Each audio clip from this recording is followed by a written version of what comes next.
आप सभी को मेरा नमस्कार। हम लोग अब PYQ के अपने इन सेशंस में लास्ट सेशन में आ चुके हैं। आज हम 2021 के 10 नंबर वाले जो 4 क्वेश्चंस हैं उनको डिस्कस करेंगे और उसके बाद में हमारा PYQ सेशन जो है वो ख़त्म हो जाएगा। उसके बाद में हम लोग कुछ कॉन्सेप्ट क्लासेस जो है वो लाएंगे, जिसमें जो टॉपिक्स नए टॉपिक्स ऐड किए गए हैं, जो प्रौद्योगिकी वाले टॉपिक्स हैं, जिनका मटेरियल जो है वो हमारे टेक्स्ट बुक या ऑथेंटिक सोर्सेज में नहीं है, उन सब चीज़ों को यहाँ पे समझाने का प्रयास करूँगा। साथ साथ में उनके बारे में कौन कौन से कीवर्ड्स हैं, कौन कौन सी चीज़ें हैं जो आपको याद रखनी होगी वो बताऊँगा। तो ये हम इसकी जस्ट बात करेंगे हमारे PYQs के बारे में, ठीक है। तो PYQs लास्ट 2021 का 10 नंबर का आज स्टार्ट करते हैं। पहला क्वेश्चन सीधा आपके जो सिलेबस है वहीं से आया है। एक सिलेबस में टॉपिक है कार्बन और उसके यौगिक, ठीक है। तो पूछा क्या गया है, कार्बन का कौन सा गुण बड़ी संख्या में यौगिकों के निर्माण के लिए उत्तरदायी है। क्या ऐसा कारण है कि कार्बन जो है वो इसके यौगिक जो है वो बहुत ज़्यादा है बाकी सारे तत्वों की तुलना में, ठीक है। तो उसका रीज़न पूछा गया है। दूसरा, कार्बन यौगिकों के घरेलू और औद्योगिक अनुप्रयोग लिखिए। कुछ कार्बन यौगिक ले लीजिए, उनके घरेलू औद्योगिक अनुप्रयोग लिख लीजिए, ये आपका दूसरा पार्ट। तीसरा, प्रत्येक के उदाहरण दीजिए, कितने भी देने, 2 नहीं लिखा है, ठीक है। कृत्रिम मधुरक, ये भी आपके जो सिलेबस में डायरेक्टली लिखा हुआ है। फिर खाद्य संरक्षक भी लिखा है और अयस्क वाला एक अलग पार्ट लिखा हुआ है, तो जिंक के अयस्क लिखने थे। अब पता नहीं RPSC को या तो फिर क्वेश्चंस की डिज़ाइन इस तरह करनी चाहिए कि 2 नंबर के क्वेश्चंस थोड़े ज़्यादा रख लो, तो ये सारे 2 नंबर में आ जाते हैं। अब पता नहीं क्यों 10 नंबर के क्वेश्चंस में जो है ये इस टाइप के पार्ट्स में क्वेश्चन पूछती है। इसलिए RPSC जो है ना ज़्यादातर ऑब्जेक्टिविटी पे ध्यान देती है, इसलिए आपको छोटे छोटे क्वेश्चन जो है ना वो ज़्यादा मात्रा में तैयार करने हैं, ठीक है। सारे जितने भी टॉपिक है उसमें से 2-2 नंबर के क्या बन सकते हैं वो, क्योंकि ये 10 में भी आ सकता है, ये 5 में भी 2 पार्ट में आ सकता है और ये 2 में तो आ ही ना है, ठीक है। अब अपने क्वेश्चन की तरफ चलते हैं कि कार्बन का कौन सा ऐसा गुण है। देखिए, कार्बन जो होता है उसका वो जो है उसकी 4 संयोजकता होती है। उसका जो है 1s2, 2s2, 2p6, ठीक है। 2p6 की जगह यहाँ पे होता है उसका 2p2। p में 6 इलेक्ट्रॉन आने चाहिए p कक्ष में, और उसमें जो है वहाँ पे 6 की जगह 2 होते हैं, ठीक है। तो इसका परमाणु क्रमांक 6 है और इसमें 2 होते हैं, ठीक है। तो 4 की जगह यहाँ पे खाली है। अब इसको जो है बाह्य जो कक्ष है उसको कंप्लीट करने के लिए कार्बन 4 इलेक्ट्रॉन किसी से मांगता है, ठीक है। तो वो कोई भी ऐसा परमाणु जो है वो 4 इलेक्ट्रॉन नहीं दे सकता, इसलिए कार्बन सहसंयोजी बंध बनाता है, दोनों आपस में शेयर करते हैं, ठीक है। तो इसकी वैलेंसी जो है वो 4 है। दूसरा, इसी कारण कार्बन का एक गुण है कि कार्बन और कार्बन, ठीक है, कार्बन कार्बन आपस में श्रृंखला बनाते जाते हैं जब तक कि उनकी सारी, इससे क्या है कि उसकी सारी संयोजकता पूरी होती है। ये श्रृंखला रेखीय रूप में भी हो सकता है, ये श्रृंखला जालीय रूप में भी हो सकता है, इधर भी कार्बन जोड़ दो, इधर भी कार्बन जोड़ दो, ठीक है। और ये श्रृंखला जो है वो चक्रीय रूप में भी हो सकता है। तो ये इसका गुण, श्रृंखलन का गुण, एक अद्वितीय गुण है कार्बन का, ये वाला दूसरा गुण हो गया। तीसरा जो है, कार्बन की जो आकृति होती है वो चतुष्फलकीय होती है, समचतुष्फलकीय, ठीक है। तो इस वजह से समचतुष्फलकीय मतलब ये यहाँ पे 109 डिग्री का कोण है, ठीक है। ये 3D में है, ये 2D में नहीं है। आप सोचेंगे कि ये 30 डिग्री का 30 नहीं है, ये जो है 3D में है, ठीक है। तो यही वाला वापस ऊपर आ जाए तो नीचे 3 हो जाएंगे। तो ऐसे है, समचतुष्फलकीय उसकी आकृति है उस वजह से, प्लस इसकी आकृति छोटी होने के कारण, इसी के जो आवृत्ति, इसके जो आवर्त श्रेणी में, इसी के जो कॉलम में नीचे वाले जो भी तत्व है उनकी आकृति बड़ी है, इसलिए इतने ज़्यादा परमाणुओं को जोड़ नहीं पाते। लेकिन कार्बन क्योंकि खुद की आकृति छोटी है और बाकी जो है उनके साथ सहसंयोजी बंध बना सकता है, और इतने ये जो 109 डिग्री का कोण है उस वजह से चारों उसके अलग अलग बॉन्ड बनाने की इसको इजाज़त देता है या इसको उसके सक्षम बनाता है, ठीक है। तो ये सारे गुण हमको इसमें लिखने थे। दूसरा, कार्बन यौगिकों के घरेलू औद्योगिक अनुप्रयोग, कुछ भी ले लीजिए, CNG गैस ले लीजिए, LPG गैस ले लीजिए, ठीक है। जो क्लोरोफ्लोरोकार्बन ले लीजिए, CFCs ले लीजिए, ठीक है। उसके अलावा आप लोग ले सकते हैं पॉलीमर्स, जो भी प्लास्टिक्स वगैरह, PVC, ये सब कार्बन के हैं। रबड़ हो गया, ये सब कार्बन के बहुलक है, तो इनका आप यूज़ ले सकते हैं। ये जो कृत्रिम रेशे हैं उनका लिख सकते हैं, और भी बहुत सारी चीज़ें। तो इनमें से कुछ भी 4-5 चीज़ें उठाते उनका अनुप्रयोग आपको लिखना था। उसके बाद में कृत्रिम मधुरक। कृत्रिम मधुरक क्या होता है? देखिए, जो प्राकृतिक मधुरक होते हैं सुक्रोज और ये क्या है कि सिर्फ मीठा नहीं बनाते, उसके साथ साथ में कुछ कैलोरीज ऐड करते हैं, ठीक है, और जो है हमारे ब्लड की शुगर को बढ़ाते हैं। लेकिन ये जो कृत्रिम मधुरक होते हैं ये न तो एक्स्ट्रा कैलोरी लेते हैं और हमारे ब्लड शुगर को इतना ज़्यादा नहीं बढ़ाते हैं। इसलिए जो मधुमेह के रोगी होते हैं या जो डाइट कॉन्शियस होते हैं वो लोग कृत्रिम मधुरक का यूज़ करते हैं। खाद्य संरक्षक ऐसे पदार्थ जो किसी भी खाद्य पदार्थ को या तो फर्मेंटेशन या फिर उसका डिकम्पोजिशन यानी विघटन होने से जो भी कारण होते हैं उनको रोकते हैं, ठीक है। तो ऐसी जो भी चीज़ें उनमें मिला देते हैं, जैसे हम अचार में तेल डालते हैं, ठीक है, तो तेल जो है उनकी डिकम्पोजिशन होने से रोक लेता है, जो भी मटेरियल होता है कैरी होता है या वो, तो उस बाकी जो भी सूक्ष्म जीवाणु हैं उनसे उनकी वृद्धि नहीं होती तेल में, इसलिए वो डालते हैं। जैसे शुगर हो गया, नमक हो गया, ये सारी चीज़ें खाद्य संरक्षक के रूप में होती है। फिर जिंक के हमको अयस्क लिखने थे, अयस्क के नाम है सीधे सीधे वो लिखने थे। तो हमारा मॉडल आंसर क्या होगा? ये है हमारा मॉडल आंसर कि कार्बन के कौन से गुण जो इसके लिए इम्पॉर्टेंट है। पहला है श्रृंखलन, सबसे इम्पॉर्टेंट श्रृंखलन है कि सहसंयोजी बंध के द्वारा कार्बन या अन्य परमाणु के साथ रेखीय जालित चक्रीय श्रृंखलाओं का निर्माण। ये हमारे board of secondary education Rajasthan की बुक में सीधा का सीधा कार्बन के गुणों में दिए हुए हैं। हमें वहीं से सिर्फ सिंपल पढ़ना था, वही गुण अगर हम यहाँ लिख लेते हमारा नंबर। दूसरा है कार्बन की चतुसंयोजकता, उसकी संयोजकता 4 होती है, इस वजह से इतने ज़्यादा बॉन्ड बना पाता है और इसलिए उसके यौगिकों की संख्या भी ज़्यादा हो जाती है। फिर कार्बन कार्बन में कार्बन एकल बंध भी बनाता है, कार्बन कार्बन डबल बॉन्ड भी बनाता है और ट्रिपल बॉन्ड भी बनाता है। तो ये गुण है इसका, इसकी वजह से इतने सारे यौगिक बनते हैं। फिर इसकी चतुष्फल की ज्यामिति, और एक ये वाला लिख सकते हैं कि क्योंकि सबसे ज़्यादा यौगिक जो है हाइड्रोकार्बन से, तो ये भी लिख सकते हैं कि कार्बन और हाइड्रोजन की समान विद्युत ऋणता, इसलिए इनका जो बॉन्ड बनता है वो अपेक्षाकृत स्ट्रॉन्ग बनता है और स्थायी बनता है, ठीक है। तो ये सारे हमको गुण लिखने थे, 5 गुण लिख लेते तो हमारे अच्छे फर्स्ट वाला पार्ट पूरा हो जाता। फिर यौगिक लिखते, इधर यौगिक लिख दीजिए, इधर अनुप्रयोग लिख लीजिए, प्लास्टिक का लिख दीजिए, CNG LPG का लिख लीजिए, इधर अनुप्रयोग लिख लीजिए, ठीक है। फिर रबड़ लिख लिया, कृत्रिम रेशे लिखे जैसे उनके अनुप्रयोग है वो लिख लिए। फिर कृत्रिम मधुरक कौन कौन से हुए, जैसे फर्स्ट है सुक्रेलोज, सैकेरिन, ये हमारी किताब में सीधे सीधे दिए हुए हैं। एस्पेरेटेम और एलिटेम, ये वाले हमें कृत्रिम मधुरक 2 भी लिख लेते तो काफ़ी थे। खाद्य संरक्षण में एसिटिक अम्ल जो यूज़ करते हैं सिरका आदि उसमें बनाने में, सिरका ही होता है जो खाद्य पदार्थों को जो है डिकम्पोज होने से बचाता है। सोडियम बेंजोएट होता है, सोर्बिक एसिड होता है, और कुछ नहीं याद हो रहा है तो नमक शक्कर सीधा ही लिख लेते हैं, ठीक है। जिंक के अयस्क होते हैं कैलेमाइन, ZnCO3, ये जिंक का कार्बोनेट होता है। जिंकाइट, ये जिंक का ऑक्साइड होता है, ZnO, और जिंक ब्लेड जिंक सल्फाइड जो होता है वो होता है, ठीक है। तो ये हमारा आंसर कंप्लीट हो जाता है और इस आंसर पे हमें सीधे मार्क्स मिल जाते हैं।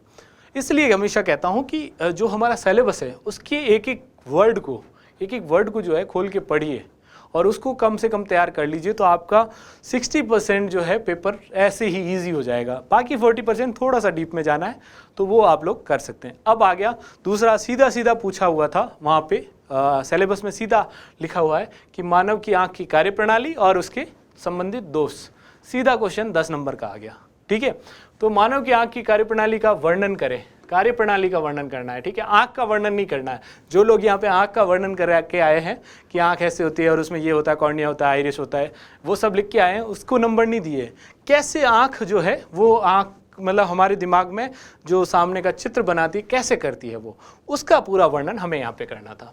फिर दूसरा है दृष्टि के किसी एक अपवर्तक दोष को और उसके सुधारात्मक उपाय की व्याख्या करनी है, ठीक है। तो इसमें जो है हम लोग पहले आँख की कार्यप्रणाली देख लेते हैं। अब ये हमारा आँख का फोटो है। सॉरी फॉर क्या बोलते हैं कि ये जो डायग्राम बनाया है वो इतना अच्छा नहीं है क्योंकि मेरी ड्राइंग इतनी अच्छी नहीं है, तो उसके लिए सॉरी। बट मोटा मोटा समझ में आ रहा होगा। देखिए ये आँख है, उसके बाहर की जो परत होती है एक वाइट लिक्विड नुमा परत होती है, ठीक है, उसको कॉर्निया कहते हैं। दूसरा, यहाँ पे जो काला काला हमारा आँख का काला या किन्हीं किन्हीं है कि आँखों में भूरा और ऐश्वर्या राय के शायद ब्लू टाइप का, तो वो जो पार्ट है ना, वो पार्ट को हम लोग आइरिश कहते हैं। और उस काले वाले पार्ट के बीच में एकदम गोल घेरा होता है, वो पार्ट उसको कहते हैं हम लोग प्यूपिल। और फिर जो है उसके पीछे जो हमारा काले वाले पार्ट है, उसके पीछे हमारा एक जैव लेंस लगा हुआ है, बायो लेंस, ठीक है।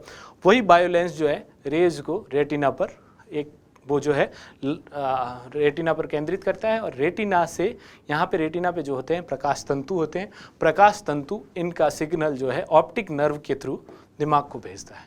तो ये हमारी आँख की कार्यप्रणाली। आँख की कार्यप्रणाली कैसे, देखिए यहाँ से आया कोई बाहर से प्रकाश आया, ठीक है, प्रकाश की किरणें, वो पहले किस पे पड़ेगी, कॉर्निया पे पड़ेगी। कॉर्निया क्या है, लिक्विड की एक परत है, लिक्विड टाइप की परत है। तो यहाँ पे अपवर्तन होता है, तो जितना भी अपवर्तन होता है वो कॉर्निया परत में होता है प्रकाश का, ठीक है। उसके बाद प्रकाश आ जाता है सीधा इस पे आइरिश पे। तो आइरिश अगर प्रकाश ज़्यादा है तो आइरिश जो है वो प्यूपिल को छोटा कर देती है, और अगर प्रकाश कम है तो आइरिश जो है वो फैल जाती है और प्यूपिल बड़ा हो जाता है। तो यही हम लोग जब अंधेरे में एकदम से बाहर प्रकाश से अंधेरे में जाते हैं तो आँखें ऐसे एडजस्ट होती है, वो आइरिश हमारा जो है बाहर अंदर जाने पर बड़ा होता है ताकि ज़्यादा प्रकाश हमारी आँख में जा सके। और अगर इन केस ज़्यादा प्रकाश है, एकदम से अंधेरे से बाहर धूप में चले गए, ठीक है, तो उस समय आइरिश जो है वो रिएक्शन करती है, वो एकदम सिकुड़ जाती है ताकि इतना ज़्यादा प्रकाश ना जाए जिससे कि हमारे लेंस या रेटिना को नुकसान पहुँचे, तो वो चीज़ वो करती है, ठीक है। तो आगे आइरिश जो है बड़ी और छोटी होती है। उसके बाद में लेंस है, और लेंस को जो है ये यहाँ पे एक कोशिकाएं होती है वो पकड़ के रखती है, ठीक है। तो फिर वो प्यूपिल के थ्रू जो रेज जाती है, बाकी रेज को आइरिश जो है वो एब्जॉर्व कर लेती है बाकी वाली, और प्यूपिल के थ्रू ये रेज जाती है, लेंस पे पड़ती है। लेंस एक तरह का उत्तल लेंस है, ठीक है, उत्तल लेंस प्रकार का है। इसमें जो है जैसे बाहर से आई अनंत से किरणें आई तो वो किरणों को ऐसे केंद्रित करेगा फोकस पे, ठीक है। तो यहाँ पे रेटिना होता है, रेटिना पे वो किरणें जाती हैं, और यहाँ पे जो भी प्रतिबिंब बनता है वो उल्टा वास्तविक और जो है छोटा प्रतिबिंब बनता है, ठीक है। तो ये हमारा आँख की कार्यप्रणाली हमको यहाँ पे लिखनी थी। उसके बाद में अपवर्तक दोष, कोई भी दोष लिख लीजिए, जैसे निकट दृष्टि दोष हुआ, दूर दृष्टि दोष हुआ, ये वाला हमें लिखना था। निकट दृष्टि दोष में क्या होता है, निकट दृष्टि दोष में क्या होता है, इनमें क्या है कि थोड़ा सा कन्फ्यूज़न है। निकट दृष्टि दोष वाला जो व्यक्ति होता है उसको दूर की चीज़ें स्पष्ट नहीं दिखती, ठीक है। उसका रीज़न क्या होता है, उसमें जैसे ये लेंस है और ये रेटिना है, तो जो लेंस इस तरह से एडजस्ट हो जाता है उनका कि यहाँ से जो किरणें आती है प्रतिबिंब जो है वो रेटिना से पहले बन जाता है, ठीक है। तो उसको हम लोग क्या है जो है निकट दृष्टि दोष कहते हैं, पहले बन, इसलिए इसको निकट दृष्टि दोष कहते हैं।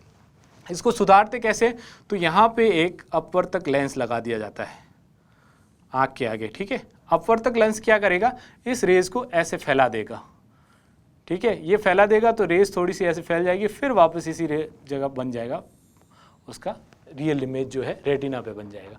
इसलिए इसको यूज़ कैसे कर, इसको जो है सुधार कैसे करते हैं वो अपवर्तक। तो यही हमें यहाँ पे लिखना है, इसी तरह व्याख्या करनी है। आ जाइए क्वेश्चन में कि आँख में आने वाली प्रकाश की किरणें सर्वप्रथम कॉर्निया पर गिरती है। यह एक पारदर्शी अदृश्य झिल्ली है, इसमें प्रकाश अदृश्य झिल्ली है, ये दिखती नहीं है, पारदर्शी झिल्ली है, ठीक है। इसमें प्रकाश अपवर्तित होकर आइरिश पर जाता है, आइरिश में प्यूपिल के वाले भाग से होते हुए यह आँख में उपस्थित जैविक लेंस पर पड़ता है, और यह उत्तल लेंस होता है जो रेटिना पर प्रकाश को भेजता है, ठीक है। रेटिना पर वास्तविक छोटा एवं उल्टा प्रतिबिंब बनता है। रेटिना पर उपस्थित प्रकाश संवेदी तंतु ऑप्टिक नर्व के माध्यम से मस्तिष्क को संकेत भेजते हैं और ऐसे हमें दिखाई देता है। ये हमारी आँख की कार्यप्रणाली हो गई पूरी, ठीक है। अब हमें उसके बाद में कोई एक दोष लिखना था, निकट दृष्टि दोष। इसमें आँख जो है दूर स्थित वस्तुओं का प्रतिबिंब रेटिना से पहले बनाती है, जिससे दूर की वस्तुएं हमें स्पष्ट नहीं दिखाई देती है। इसको हम लोग अब जो है ये अवतल लेंस के प्रयोग से सही कर सकते हैं। तो इसका हमें इतना लिखना था और हमारे नंबर सही हो जाते हैं। तो इसलिए हमेशा फिर से यही चीज़ कह रहा हूँ कि आप लोगों को अपना सिलेबस पूरा तरीके से तैयार करना है। एटलीस्ट सिलेबस में जो भी वर्ड्स दिए हुए हैं उन पे आपको 2 नंबर, 5 नंबर या 10 नंबर, यानी 2 लाइनें, 5-7 लाइनें और 10-15 लाइनें, ये आपको लिखने की कैपेसिटी होनी चाहिए। उतना तो मैटर आप तैयार कीजिए। ये मेरा जो है पहला सजेशन है, इम्पॉर्टेंट सजेशन है, ठीक है। अब आ गया हमारा, क्योंकि 2021 का पेपर जब हुआ तो उस समय भी और उससे जस्ट पहले कोविड चर्चा में था, तो कोविड पे क्वेश्चंस बहुत पूछे हैं, ठीक है। तो ये वाला हो गया 10 नंबर का क्वेश्चन, सीधा का सीधा कोविड पे आ गया। औषधि योजना वो भी कोविड से रिलेटेड था, इसलिए पूछ लिया, ठीक है। तो ये 10 नंबर वाले क्वेश्चन में, और ये एक्सपेक्टेड था, ठीक है, तो आपको ये तैयार करना ही था। अब इसमें थोड़ा सा यहाँ पे जो है ये चीज़ जिन्होंने नहीं पढ़ी ढंग से, उनकी यहाँ पे गलती हुई है, ठीक है। क्योंकि यहाँ पे पूछा गया है रियल टाइम पीसीआर की अवधारणा की व्याख्या कीजिए, ना कि रिवर्स ट्रांसक्रिप्शन पीसीआर, ठीक है। दोनों अलग है, लेकिन दोनों को पढ़ते तो आरटी-पीसीआर ही पढ़ सकते हैं। इसलिए अगर जल्दबाजी में और या फिर किसी ने नहीं पढ़ा है और आरटी-पीसीआर ही लिख के आया है तो मार्क्स नहीं मिले होंगे, ठीक है। फिर दूसरा क्या पूछा गया है, और कोविड-19 के लिए आरटी-पीसीआर टेस्ट में सीटी वैल्यू क्या है और कितनी होती है, ठीक है।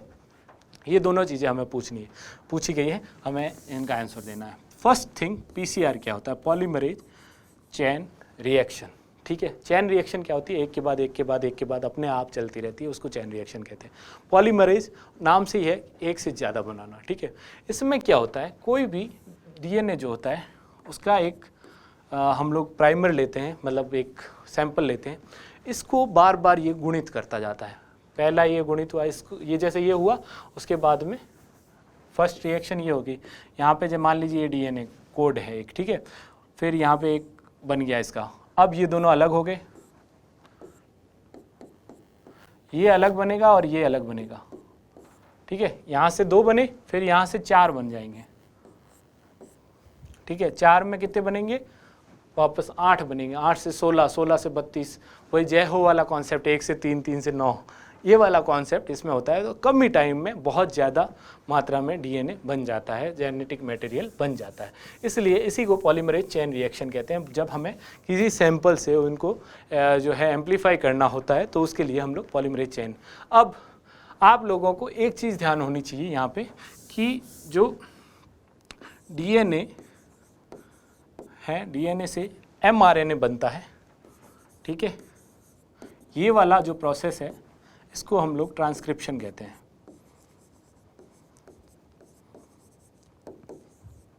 ठीक है। ये वाला प्रोसेस जो है डीएनए से एमआरएनए, ये प्रोटीन संश्लेषण का पूरा प्रोसेस है। पहले डीएनए से एमआरएनए बनता है, उसको ट्रांसक्रिप्शन कहा जाता है। फिर एमआरएनए से प्रोटीन बनता है, और ये होता है एमआरएनए का ट्रांसलेशन इनटू प्रोटीन, तो ये हो जाता है ट्रांसलेशन, ठीक है। इतना आप लोग याद रखिए, क्योंकि ये वाला पार्ट हम लोग बाद में पढ़ लेंगे, बट इतना बेसिक नॉलेज आपको होना चाहिए। ये हो गया, ठीक है। अब क्या है कि कुछ वायरस जो है उनके आरएनए मटेरियल ही है अवेलेबल, ठीक है। जैसे कोविड का आरएनए मटेरियल अवेलेबल था। अब क्योंकि पॉलीमरेज चेन रिएक्शन जो है वो डीएनए को जो द्विगुणित या जो भी एम्प्लीफिकेशन करती है, लेकिन हमको चाहिए क्या? डीएनए सैंपल चाहिए, लेकिन हमारे पास क्या है? RNA sample. तो आरएनए से डीएनए में कन्वर्ट होगा पहले। तो वो कन्वर्ट कैसे होगा? इसी को कहते हैं रिवर्स ट्रांसक्रिप्शन, ठीक है। ट्रांसक्रिप्शन मैंने बताया कि डीएनए से आरएनए होता है, लेकिन यही वाला रिवर्स जब हो जाए,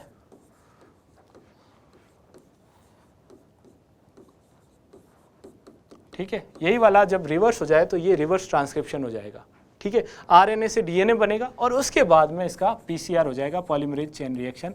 और ये बहुत मात्रा में, क्योंकि जो है सैंपल में बहुत कम मात्रा में डीएनए होता है, उसमें जो है उसमें परीक्षण कर पाना संभव नहीं होता, इसलिए उसको पॉलीमरेज चेन रिएक्शन से जो है टाइम लगता है, बहुत चेन रिएक्शंस होती है, और उसमें हम लोग जो है बहुत साइकिल्स के बाद में इतना मटेरियल हो जाता है जिसमें हम लोग डाई या कुछ मिला के उसका टेस्ट कर लेते हैं, और उसमें अगर विषाणु के जो है जेनेटिक मटेरियल कितनी मात्रा में है वो हम समझ लेते हैं, ठीक है। तो उसके आधार पे टेस्ट का रिजल्ट आता है। इसीलिए क्योंकि पॉलीमरेज चेन रिएक्शन में टाइम लगता है, इतनी साइकिल्स होने के बाद में, और उसके बाद में आपका जो है टेस्ट होता है, इसीलिए जो है हमारे टेस्ट में, कोरोना टेस्ट में 24 घंटे का टाइम लगता था। बाकी वाले, हम लोग के दिमाग में ये क्वेश्चन आया होगा कि बाकी जो भी टेस्ट होते हैं, ब्लड टेस्ट हो गया, ज़्यादा से ज़्यादा 1 घंटा 1.5 घंटे में दे देते हैं, ये क्यों नहीं? तो और इसमें कुछ मशीनें भी आई थी, उसमें भी ये कहा था कि एक टाइम में ये 24,000 सैंपल को वो कर सकती है, या एक टाइम में 25,000, एक टाइम में लाख। तो वो जो है वो लाख जो सैंपल को पॉलीमरेज चेन रिएक्शन के माध्यम से उसमें रखा जाता था। 6 घंटे में, 7 घंटे में वो उतना मात्रा में बन जाता था और उसके बाद में ही उसका टेस्ट होता था। ठीक है, अब आ जाते हैं हमारे मेन क्वेश्चन पे। मेन क्वेश्चन है रियल टाइम पीसीआर।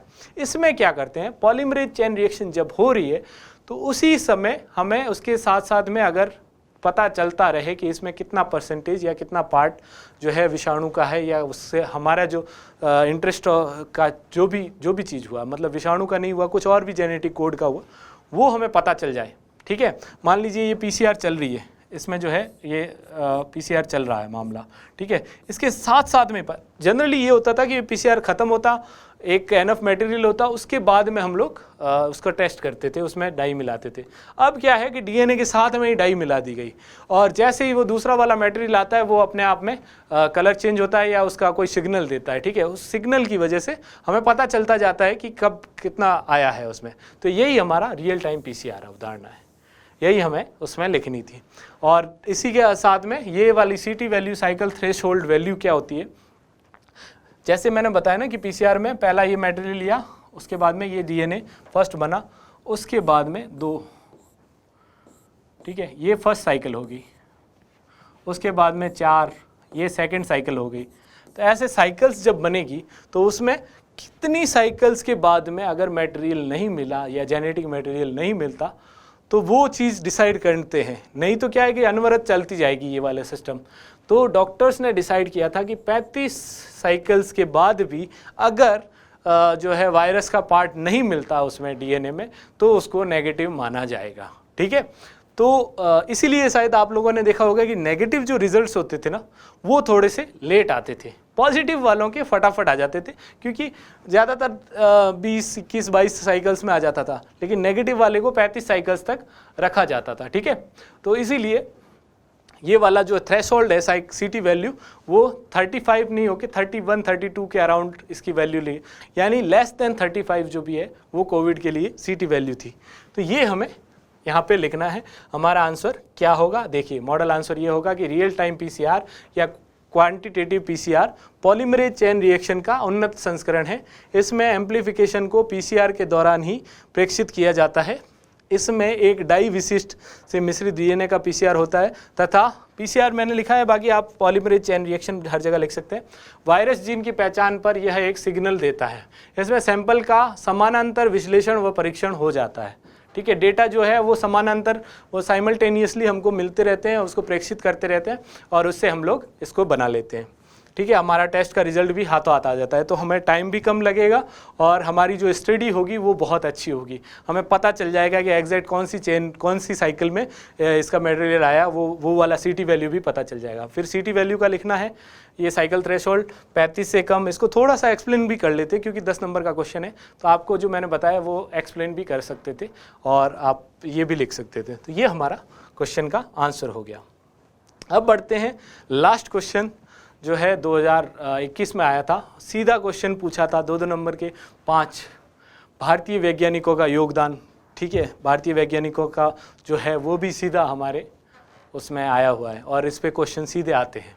ठीक है, तो अन्य भारतीय वैज्ञानिकों का भी आप लोग पहले से तैयार कर लीजिए, अभी भी जो बाकी बचे हुए और इनका भी। ठीक है, हो सकता है इसको वापस रिपीट भी करते हैं क्योंकि शायद हरगोविंद खुराना और सीवी रमन का एक क्वेश्चन इससे पहले पूछा गया था और हरगोविंद खुराना को वापस रिपीट भी कर दिया। तो इसको आप याद कर लीजिए, इनके योगदान और इनका क्या क्या, इनकी जो है नोबेल पुरस्कार अगर मिला है या कोई पुरस्कार मिला है, किस खोज की वजह से मिला है, वो सब याद कर लीजिए।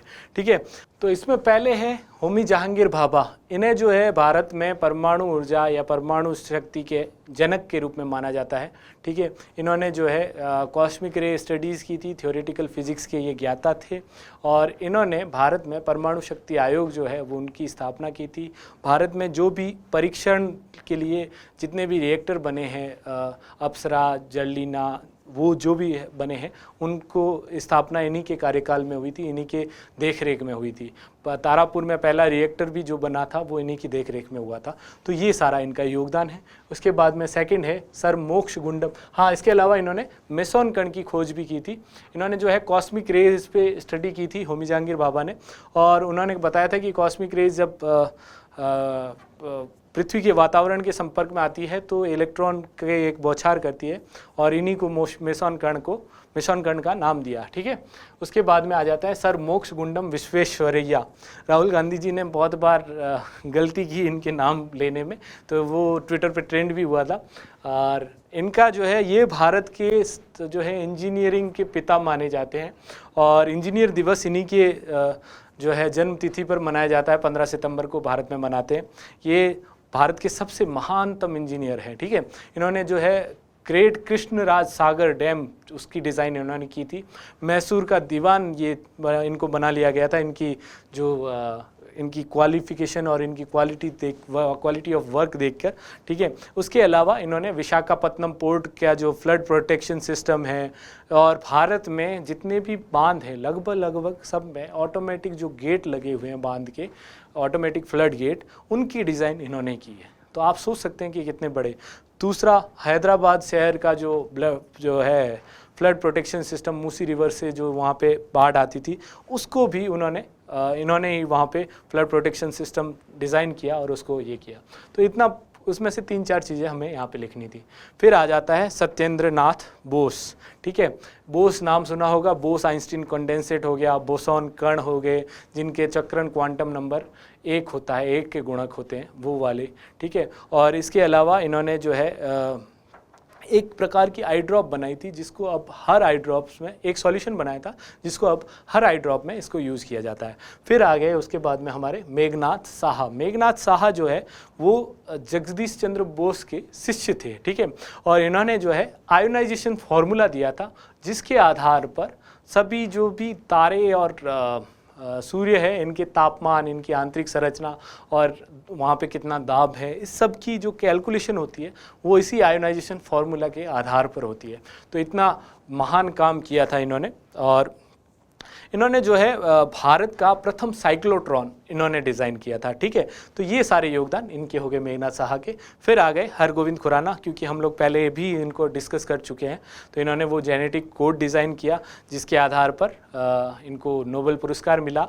और इन्होंने ओलिगोन्यूक्लियोटाइड भी उसकी भी खोज की, और उसके आधार पर ही जितनी भी जीन सीक्वेंसिंग और क्लोनिंग वगैरह होती है वो उसी ओलिगोन्यूक्लियोटाइड का यूज़ हो करके होती है। तो इन्हीं के बारे में हमको 2-2 या 3-3 योगदान, जो इम्पोर्टेंट योगदान है, वो हमें लिखने थे और हमारा क्वेश्चन सॉल्व हो जाता। तो मॉडल आंसर क्या होगा? मॉडल आंसर सिंपल सा होगा कि होमी जहांगीर भाभा जो है सैद्धांतिक है यहाँ पे। ठीक है। सैद्धांतिक भौतिकी वैज्ञानिक थे। अंतरिक्ष तरंगों कॉस्मिक रेज का अध्ययन, मेसॉन नाभिकीय कण की खोज, भारत में परमाणु विज्ञान के जनक, परमाणु शक्ति आयोग के अध्यक्ष, और भी बहुत सारे आप लोग अप्सरा जर्लिना वो सब लिख सकते थे। एम विश्वेश्वरैया भारत के महान सिविल अभियंता, कृष्णराज सागर बांध का निर्माण, ऑटोमेटिक फियर फ्लड गेट का खोज की, और विशाखापत्तनम पोर्ट का बाढ़ सुरक्षा तंत्र, बाकी वाले भी लिख सकते हैं। ठीक है। एस.एन. बोस, इन्हीं के सिद्धांत जो है पूर्ण क्वांटम चक्रण के आधार पर, मेसॉन जो पूर्ण क्वांटम चक्रण वाले जितने भी कण होते हैं, ठीक है, जिनका पूर्ण क्वांटम चक्रण होता है, उनको बोसॉन कहा गया। जैसे फोटोन होता है, ग्रेविटोन होता है, ये सारे कण। ठीक है। उसके अलावा बोस आइंस्टीन कंडेंसेट बनाया, फिर आई ड्रॉप का भी विकास किया, तो ये भी आप लिख सकते थे। उसके बाद में मेघनाथ साहा, आयनीकरण सूत्र, सूर्य और अन्य तारों के तापमान, आदाब, आंतरिक संरचना हेतु उपयोगी होते हैं। साहा नाभिकीय भौतिकी संस्थान की स्थापना की, और यहीं पे जो मैंने बताया भारत का प्रथम साइक्लोट्रॉन, वो इन्होंने यहाँ पे उसका खोज यहाँ पे की, उसको निर्माण यहाँ पे किया। फिर हरगोविंद खुराना जी, उनका जीन विज्ञान में जेनेटिक कोड की खोज की और ओलिगोन्यूक्लियोटाइड की खोज। तो इतना सब आप लिख लेते तो आपके 10 में से एटलीस्ट 7 मार्क्स आ ही जाते हैं। तो इसलिए कहता हूँ कि अपने जो सिलेबस है उसमें जो भी चीज़ें हैं, ये थोड़ा सा डीप में वहाँ पे पूछा गया है कि भारत के वैज्ञानिक और उनका योगदान, वो भी पूछा गया है। और वैज्ञानिकों में इनका नाम सबसे पहले में आता है, ठीक है। अभी आधुनिक विज्ञान के जो भी हमारे भारतीय वैज्ञानिक है उनमें इनका नाम सबसे पहले आता है, सबसे ऊपर लिखा आता है, और हमारे टेक्स्ट बुक्स में इनके नाम है और इनका योगदान भी लिखा हुआ है। तो दो चीज़ें क्लियर हैं कि हमें अपना सिलेबस जो है उसी को वो रखना है पट्टा, और दूसरा हमें ऑथेंटिक बुक सोर्स जो भी है उनको पूरा कवर करना है, और हमारे सिलेबस का जितना भी पार्ट वहाँ से हो रहा है उन्हीं से हमको करना है, क्वेश्चंस वहीं से बनेंगे, ठीक है। उसके अलावा जो भी नई चीज़ें हैं प्रौद्योगिकी से रिलेटेड, जो भी नई है, AI हो गया, ये जो है RFID हो गया, ये क्रिप्टो करेंसी हो गया, ये वाले चीज़ें हम लोग अभी इसके बाद में कॉन्सेप्ट क्लासेस के रूप में कवर करेंगे, और उसके बाद में नियमित क्लासेस के रूप में आपको मैं मिलूँगा यहाँ पे। और हमारे PYQs आपने कर लिए। अब भी जो लोग अभी जुड़ रहे हैं वो लोग वीडियो देखने से पहले वो क्वेश्चन सॉल्व कर सकते हैं, या फिर देखने के बाद भी ये वाले क्वेश्चंस अपने आंसर्स लिख सकते हैं, और फिर मॉडल आंसर से मिलान कीजिए, उनमें कीवर्ड्स है या नहीं है, वो उसी तरह से लिखा गया है, कैसे आपने लिखा है, अपना मूल्यांकन खुद कीजिए, उससे आपकी तैयारी में एक धार आएगी। इसी के साथ थैंक यू वेरी मच।